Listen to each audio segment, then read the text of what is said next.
Welcome to the NBA Coast to Coast podcast brought to you by thelines.com. Coming to you from the West Coast, Josh Lander, joined by Nate Weitzer on the East Coast. And we've got best bets here for you on a Tuesday with the in-season tournament in full swing. Adam Silver's tournament, the in-season one here. We've got 10 games on the slate for you guys, coming off of a pretty rough Monday night, I would say, in best bets, but did great in the play of props. So overall, only lost minus 1.3 units on the night there with a 4-5 record. We trudge along here. We're still up 14.75 on the season, above 500, both in the best bets and play of props. So like and subscribe to that page and continue to follow along. Check out the play of props that we also have up for you today and the rest of the week, obviously. Also head to thelines.com. Check out all the great written content we have up on the site right now and use the odds finder tool. Make sure that you're getting the best odds available to you from all of these books giving us bets this season. Nate, anything you want to say about this slate before you jump into your first pick? Why not the Silver Cup? Is that too egotistical for Adam Silver to have done that? I mean, yeah, name it something. It's just so awkward being in season tournament. But anyway, moving on. Hopefully we don't get any late scratches like RJ Barrett last night because there is a little bit more at stake here. And going back to the well, fading the Clippers here. Denver actually opened -6 and is -5 now. So I don't understand the love for the Clippers. I guess they mounted a comeback with James Harden on the bench against the lowly Memphis Grizzlies. When you're down double digits almost the entire game to maybe the worst offense in the league right now, and then you go into the Champs house, a team that has owned you, even when you've had Kawhi and PG playing at a high level with the pieces in the right places, I cannot back the Clippers to get out of this funk yet. I mean, I again come back to that quote from Ty Lue. This is going to take 10 games to figure out. We are now at game 5, and it's on the road. That was after, showing some signs on Sunday against Memphis, again, because Harden was on the bench. But otherwise, I mean, it's been really brutal. With Harden was a -28 with him on the floor. They were -19 through the last 4 games here, 87.5 offensive rating. And with him and Russ playing together, the defensive rating is nearly 130. So the fact that Jamal Murray is not in here is not a huge concern. I mean, the Nuggets have proven that they can win at margin without him. They've actually won 7 straight home games without Jamal by 15 points per game. Of course, they've crushed the Clippers in this series, 6-0 in their last 6 here, 10-plus points in 5 straight, plus 13 net overall. Joker posting a 135 offensive rating.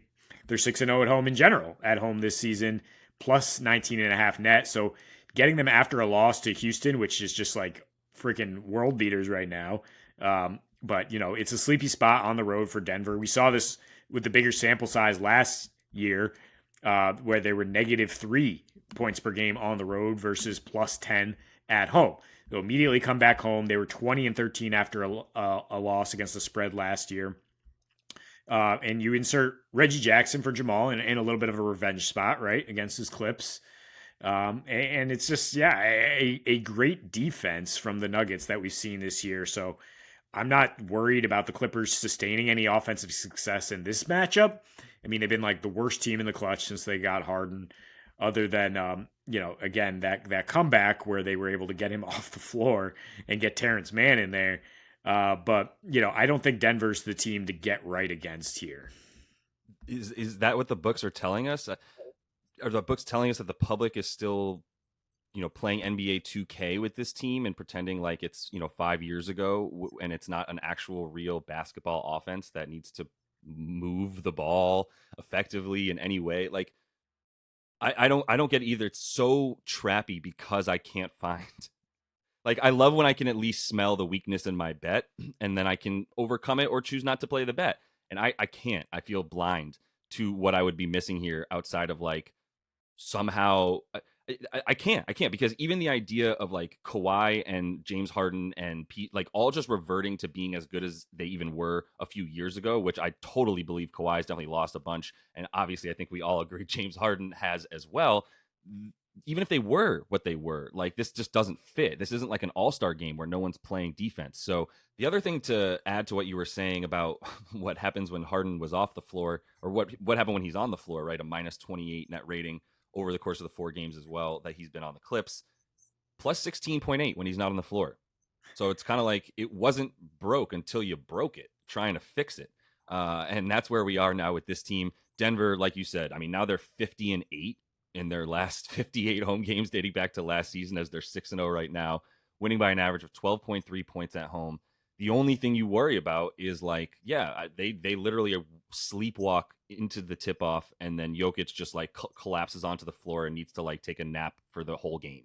And then maybe I take the Clippers, but maybe I still kind of think the Nuggets could pull it out. You see what I'm saying? Like, there's just no world that I live in, and that's why it almost feels trappy. But I hit the -6. I also said I hit a -9.5 for them as well at +180, and feel pretty good about that for them to win by double digits. So, by the way, in season tournament, I think they care about winning by as much as they can as well. Oh, and also the Lou Will comments were wonderful, right? A little bit of fuel to the fire about like, oh well, we weren't trying in the bubble after we were up 3-1 and then lost to them. But at any rate, here we're in sync, like you said. So my first pick is just taking the Denver money line because it's still worth it because it's only a -5.5 spread, like you said, and parlaying it with the Philadelphia 76ers money line, which feels a little bit newbie. It's right around a 5.5 line for them, which is great. I mean, JoJo's in. I think that thing kind of the line hovered because he wasn't necessarily fully in. He was questionable. And now that he's ready to play, it's a solid line. But look, with him in the game at this point, like he's daddy to the Indiana Pacers.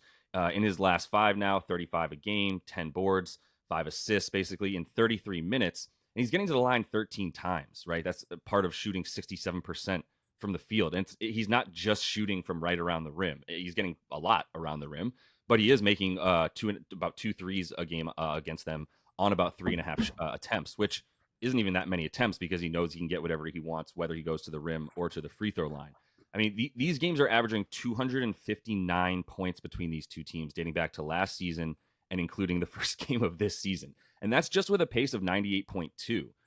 It's not really like either of these teams are necessarily going as fast as Indiana even might want to at times. Although Philly is leading the league in fast break points this year. So it's one of those things where last year I was comfortable taking overs or Philadelphia to win this game because they were going to control it with Embiid, and even with Harden in there, they were just going to outscore you.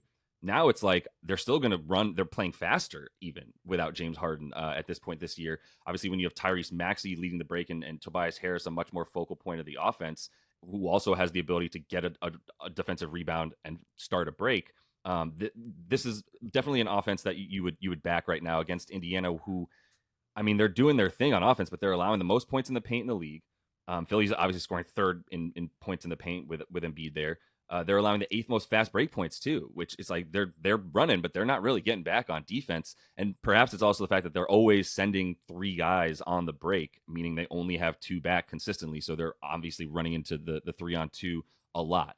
And Philly is allowing the 10th most fast break points as well. Another just sort of feather in the cap of what should be a pretty high total. But I do just still feel comfortable with Philly coming back home where they're even better than they are on the road.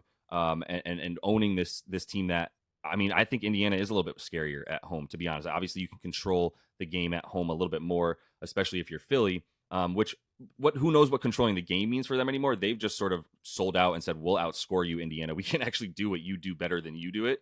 And I think that's probably just what they'll revert to back in this game. And same thing as last game, down in the clutch, you've got someone that you can go to every single time that is a mismatch, right? And at that point, Indiana doesn't necessarily have the same easy offense in a half court set in the clutch. And that's why you still like Philly to pull it out at the end, even if it's close. Exactly. Yeah. I mean, controlling the game is slowing down the pace, making this more of a contender style basketball game, which is what they did last week against the Celtics, right? And they win that low scoring game. I don't think you're going to play as low scoring against the Pacers, but we saw if you can get them in a close game in the fourth, if you can prevent this from just being a 140 game, the Pacers are going to collapse down the stretch. Like Halliburton, for as good as he's been the last 2 years, I have not seen him like in the fourth quarter in like an ISO possession just be like, I'm going to get us a great shot here. It's just like a really fun brand of basketball, but it does not translate to winning time necessarily in clutch situations. And the Sixers obviously are built to win right now on both ends of the floor. Nick Nurse doing a fantastic job. I pointed this out to you because it was even money last night, these two money lines, and I thought the Nuggets spread was going to climb. But apparently people are still believing in the Clippers a little bit. Yeah, I don't know. I will see it before I believe it, and I have Right. not seen it yet from the Clippers. So let's move to the other look we both had early here. Jazz offense at home. 17, 117 and a half or 118 and a half, depending on your book. It's Utah at home against the Portland Trailblazers, which, have a bit of fool's gold right now on defense, I think, if you're looking at their standard metrics here. They've ramped up the pace a little bit. Three of their last 5 games against the not Memphis Grizzlies. 2 of those games against Memphis were a bit slower. They did manage to go over thanks to an overtime game in their last tournament game against the Grizzlies, but I digress. On the road, they are 4-2 to the over this season, playing at a faster pace with a defensive rating 4 points worth per 100 possessions. Easy for me to say.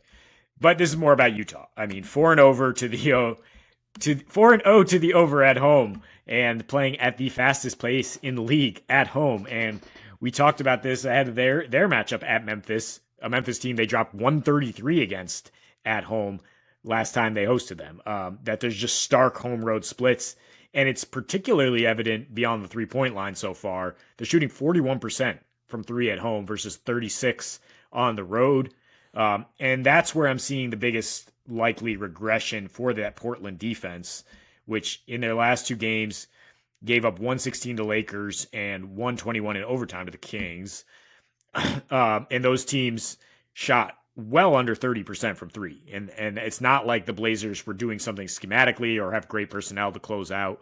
It's just variance, and it's about to hit like a ton of bricks. They also gave up 64 paint points on average and 38 free throws in those games. They're trotting out, a lot of backups right now, a lot of guys in the G League who could be in the G League if not for some injuries. Rob Williams out for the year, Malcolm Brogdon not going to play. And so, I mean, the bench scoring should allow Utah to just keep pouring it on here. They're in bench scoring at home, 45 a game versus 12th on the road. Again, they just continue to play positively. And I mean, they've only gone under twice all season, regardless of where they're playing. And it's because they're playing maybe the best defenses in the West, the Wolves and the Nugs, and they didn't score. But they will score against these Blazers. So if you want to take the overall over here, that's fine. But I don't want to trust the Blazers offense as much as the Jazz. Yep. Ditto. I mean, say what you want. Like, I'm not gonna just start. We talked about this before. We both like this game. We both like Denver, Philly. We both like the Jazz to be able to score against the Blazers as the most confident thing. Just what it is. I even trying to find some player performance doubles here for the Jazz. Jordan Clarkson probably going to go off. That's why his prop is all the way up to 20.5. We've seen it as low as 15.5 for Jordan Clarkson, but it's going to be at 20.5 when you're playing the Blazers, who give up the most points per game to shooting guards. They're up there for point guards as well, but it's really just about whoever is the most the ball dominant guard for the other team is getting what they want against this team. Unsurprisingly, with the size of the backcourt, like, stop me if you've heard this before, Portland Trailblazers have a small backcourt that isn't good at defending. Been the case since they got rid of Dame, and they just find themselves in the same recurring issue. We'll see if Scoot can ever amount to the player that Dame is. Probably not, but at any rate, the game log for the Trailblazers is what you really start to hone in on and go, oh, okay, so this team has the 10th best defensive rating in the league. Why? Not just because it's a bit choppy games that who they were playing. Like, the teams that are playing have no offense. Memphis is probably the worst offensive 5-man unit in the league. And I would dare you to find somebody worse, because at least the Wizards have some scores. And even Detroit, who's been choppy on offense a lot as well, they have an identity in a way. Like, they have a guy who is their point guard and ball handler, and everything plays off of that. They've just been incredibly hurt this season.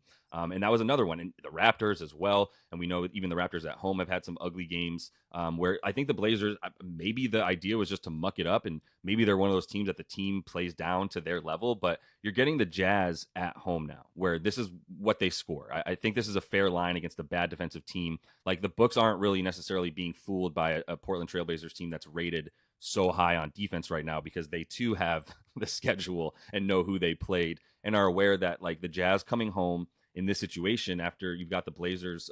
They've been on the road here for a couple, obviously hanging around the Northwest, but they're still on the road for, this is their third game in a row. And with, like you said, anybody who's sort of an adult in the room, especially on the defensive side of the ball, not playing for the Blazers, which only contributed to their ability to at least play defense against teams like Memphis and Detroit. I don't really know what would make you worried about Utah's offense clicking at home, where it shoots 40%, 41% basically from three, better than the 35% shooting on the road. And it's a small sample size this season with the Jazz, but it's truly just an extension of last season where their home and road splits were the same level of difference. So, I don't really have anything else to add to this one. Did you want to throw a lean in there for people? Yeah, I got a couple of the leans dependent, but I will say, how confident we're talking about the Jazz scoring and not the Blazers scoring, that -5.5 seems a little small here as well. So now we got 3 games. We're looking at Sixers, Nuggets, and Jazz at -5.5.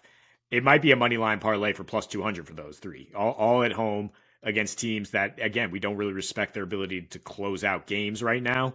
Yeah. So I almost hit the trigger, added the Jazz to that money line parlay last night. I might add that as well. I don't think they're going to lose this one.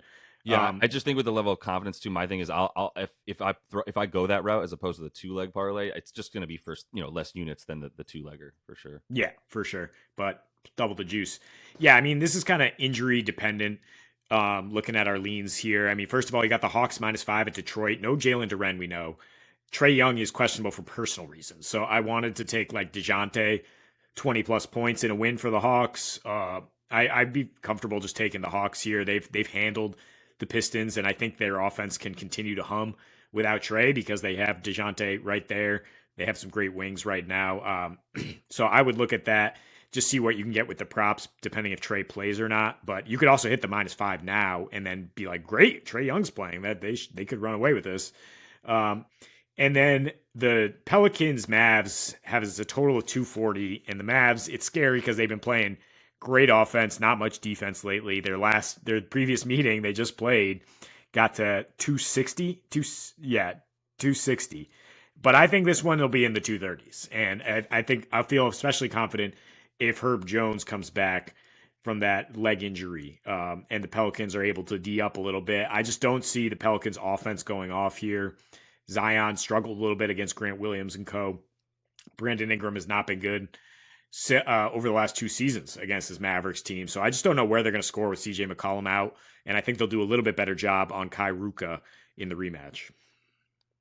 Yeah, it's a fine lean for sure. If any sort of news came out, especially about Trae, that he was playing, I might feel a bit more comfortable about it, especially just what they can do in the clutch. But at the same time, you do make some good points about Atlanta, even without Trae right now, with DJM at the helm. It's still a pretty solid humming offense under Quinn Snyder. The Dallas Nola game, like it's a fine lean. It is. I'm not playing that game with the sort of uncertainty that comes with the amount of threes that the Mavs shoot as well. Herb Jones being out there is a massive bonus for an under, no question. So I hear you on it. I'm staying away from it tonight. We're lean is a good word. So that's all the time we have for you in this one, though. We also have the play of props up for you, so make sure to check that one out. 4-1 last night on those play of props. Definitely saved our night from being too putrid. So we'll look forward to doing better in the best bets tonight in these fun in-season games and also in the play of props. But until we do see you next, happy betting.